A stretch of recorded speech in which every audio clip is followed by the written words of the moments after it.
Nadační fond proti korupci ocenil Věru Ježkovou, která upozorňuje na praktiky kolem investic ČEZu do elektrárny Prunéřov. Podle ní i podle fondu je projekt podezřelý, protože nemá šanci na návratnost. Samotný ČEZ ale tvrzení odmítá a investici hájí.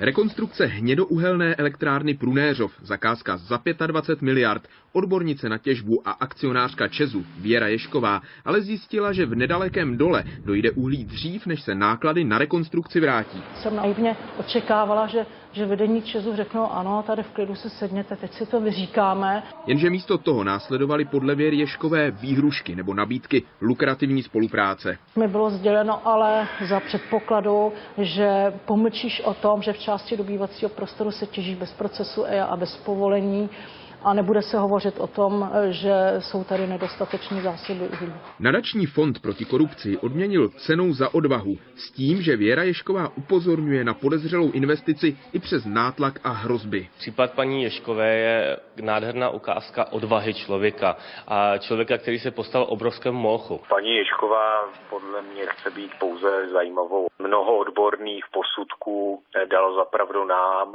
a výpočet zásob byl i schválen ministerstvem životního prostředí. Nadační fond proti korupci, za kterým stojí miliardář a protikorupční aktivista Karel Janeček, udělil cenu za odvahu už po páté. Chce tím podpořit lidi, kteří se nebojí upozornit na korupční chování.